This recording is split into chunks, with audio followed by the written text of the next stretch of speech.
The patient, advocacy, referrals, refer भी करना होता है, collaboration. So all these are the roles and responsibilities. And what is the background of the healthcare team members? There are different backgrounds. बहुत जितने healthcare team members होंगे उन सबका अलग अलग background होगा, education का level different होगा, कहीं skills different होंगे, interest different होंगे. All team members will work together to provide quality patient care. So what are the characteristics of a effective healthcare team? हमने टीम तो बना लिया, लेकिन आउटपुट मिल रहा है या नहीं वो किस पे डिपेंड करेगा? कौन से टीम्स अच्छे होते हैं? इफेक्टिव हेल्थ केयर टीम होने के लिए क्या होना चाहिए? जो मैंने एक प्रॉब्लम भी तुमको दिया था कि first the team has to set a clear patient goal with measurable outcome. पहले ही लिखा हुआ, जितना प्लानिंग हम अच्छा करेंगे, जितना गोल हम ठीक से बनाएंगे, और वो गोल जो है वो सबसे शेयर करेंगे. सिर्फ एक बंदे ने सोच लिया मुझे ये करना है पर कम्युनिकेट नहीं किया दूसरे को, या वो रिटर्न स्टेटमेंट नहीं है उनका गोल जो सभी के पास में नहीं जा रहा है, तो टीम वर्क कैसा होगा? वो इफेक्टिव नहीं होगा. तो ये जो है वो हमें लाना है. दूसरा, इफेक्टिवनेस के लिए क्या करना है? Composed of clinical and administrative systems. दोनों टाइप के लोग इसमें होने चाहिए. It relies on multiple discipline expertise, provides training for all team members, practices effective communication. So communication is the key. Everything which is going on should be communicated in a proper way. Timely communication बहुत important है, वो सब depend करता है.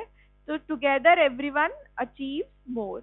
So why teamwork is required in healthcare? इन्होंने advantages बहुत अच्छे पहले ही गिना दिए थे. It will reduce stress. तो ये मैंने एक रिसर्च आर्टिकल से लिया है. उन्होंने दिया है कि there are certain causes of medical errors.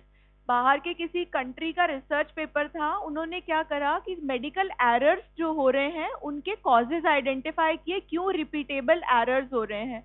तो सबसे पहला जो कॉज है वो उन्होंने दिया है fragmented nature of delivery of health care. There are multiple departments, like ENT is working for their own, eye वाले अपने लिए काम कर रहे हैं, गायनेकोलॉजिस्ट अपने लिए कर रहे हैं, लेकिन एक पेशेंट को अगर मल्टीपल हेल्थ प्रॉब्लम्स हैं तो कम्युनिकेशन ही नहीं है. There is fragmented nature. Even doctor का पेशेंट से कम्युनिकेशन नहीं है. मतलब गलतियां कहाँ होती हैं? यहीं कहीं होती हैं जहाँ कम्युनिकेशन प्रॉपर नहीं होता है.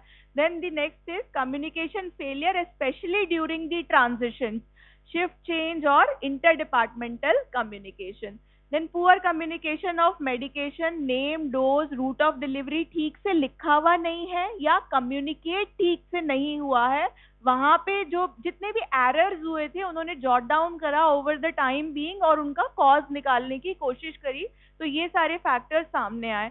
Hierarchy inhibiting effective communication. Then importance of the team work. The clinical care is becoming more complex. Medical teams manage patients suffering multiple health problems.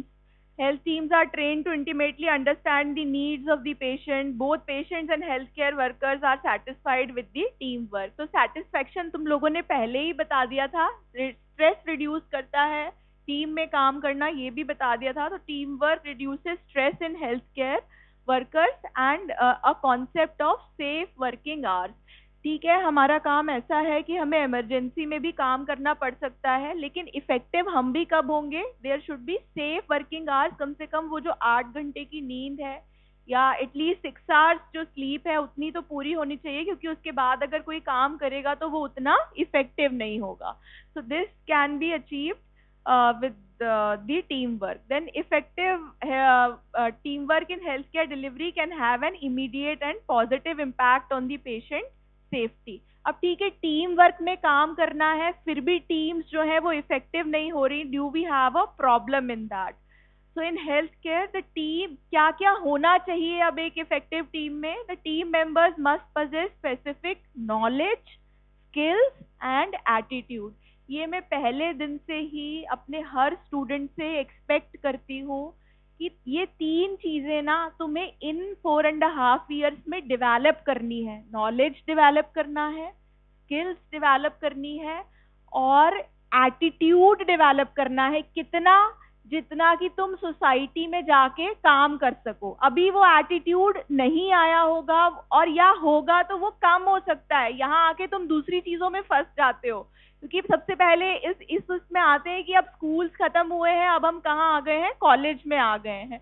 कोई बात नहीं ना, आ भी गए हो, ये 4.5 years तुम्हारे आगे की लाइफ के लिए बहुत इंपॉर्टेंट है। क्यों इंपॉर्टेंट है? बहुत रिफाइनली बताया है, बहुत रिफाइनली कह रहे हैं क्या चाहिए, नॉलेज, स्किल्स एंड एटीट्यूड। कुछ भी नहीं हो पाएगा अगर तुम्हारे पास यहाँ से 4.5 years के बाद तुम पास होके निकलोगे, तुम बहुत अच्छा करना चाहोगे, तुम चाहोगे तुम ऑनेस्टली काम करो, तुम अनएथिकल कुछ भी ना करो, तुम नहीं कर पाओगे if you will not be possessing the required knowledge, required skills. तुम ट्रैप हो सकते हो, दूसरे लोग तुम्हें आसानी से बेवकूफ बना सकते। तुम नहीं चाहते कि तुम अनएथिकल प्रैक्टिसेस करो। मैंने अभी एक सीकर में एक केस देखा था, मुझे नहीं पता, पेपर में आया था, पता नहीं 35 years ओल्ड कोई फीमेल थी, उनके यहाँ कुछ रैकेट हुआ था। तो मुझे लगा इतने कम एज में कोई नहीं करना चाहता है, पर कैसे क्या होता है, अगर आपने एमबीबीएस अपना ठीक से नहीं किया, आपने पीजी ठीक से नहीं किया, आपको लॉज नहीं पता होते, आपको नहीं काम करना आता, तो आप किसी अच्छी जगह प्लेस भी नहीं हो पाते। तो क्या सीख कर जाना है? टीम वर्क के लिए भी, अपनी लाइफ के लिए भी क्या जरूरी है? Knowledge, skills and attitude. And everything can be developed. कुछ भी इनबॉर्न नहीं है, कुछ भी कोई लेकर नहीं आया है, अभी काम करोगे तो हो जाएगा। द स्किल इन मॉनिटर, और हेल्थ केयर के लिए क्या चाहिए? Skill in monitoring each others performance, दूसरे को भी देखने आने चाहिए। Knowledge of their own and teammates task responsibility, a positive disposition towards working in a team. तो इफेक्टिव टीम वर्क। फोटो में दिख रहा है कैसे उन्होंने वो जिक्सॉ मतलब उसको जोड़ दिया, कहाँ कहाँ क्या हो सकता है। तो who will be a good team member, उसके लिए क्या क्या क्वालिटीज हैं। तुम जनरली भी वैसे भी किसी ऑफिस में always introduce yourself to the team, state the obvious to avoid assumptions। ऐसा नहीं है तुम्हें आ गया, तुम्हें पता है, तो तुम मान के चल रहे हो कि सबको पता है। मतलब you have to speak out everything कि अच्छा ये हो रहा है, ये ऐसा। मैंने एक वीडियो देखा था, किसी का वो मतलब फीमेल कोई थी, वो सीपीआर कर रही थी। अब उसके कितने काउंट्स आ रहे हैं, कितने वो हो रहे हैं, तो वो उसको बोलने की प्रैक्टिस करवा रहे थे, 22, 25, दूसरे को पता तो लगे कि पेशेंट के साथ में क्या हो रहा है। So that is why communication is very important. You have to speak out everything. Then ask questions, check and specify, clarify your role कि तुम्हें क्या करना है, खुद को क्या करना है, दूसरे को क्या करना है। Use objective language, do not use subjective. तुम नाम लेकर बोलोगे, लोगों की ईगोस आ जाते हैं कि मुझे बोला गया है, मैं ही करूंगा, दूसरे को करने ही नहीं दूंगा। ऐसे नहीं है, हमें ये काम करना है, इस काम को ऐसे किया जा सकता है। So one has to use objective language instead of using subjective language. So shared goals, clear roles, mutual trust, effective communication, measurable processes and outcomes, these are the principles of team based healthcare। ये जो पूरा power point presentation मैंने अभी नहीं, पता नहीं पिछले साल किसी और के लिए बनाया था, ये सभी मैंने 3-4 रिसर्च पेपर से लिया है। ये कोई बुक्स में नहीं है, कहीं कुछ नहीं है, लेकिन जो चीजें निकाली हैं बाहर लोगों ने काम कर करके। इंडिया में तो क्या है, मान के चल लेते हैं, अरे 4 लोग मिलके चल दिए तो टीम बन गई। ऐसे नहीं होता है। मतलब जो पॉइंट्स हैं वो उन्होंने निकाले, जॉट डाउन करे कि मेडिकल एरर क्यों हो रहे थे, ये सब उसमें से लिया है। And we have to do it this way. Then 5 personal values of most effective members of healthcare team: honesty, discipline, creativity, humility and curiosity. So honesty is the first thing.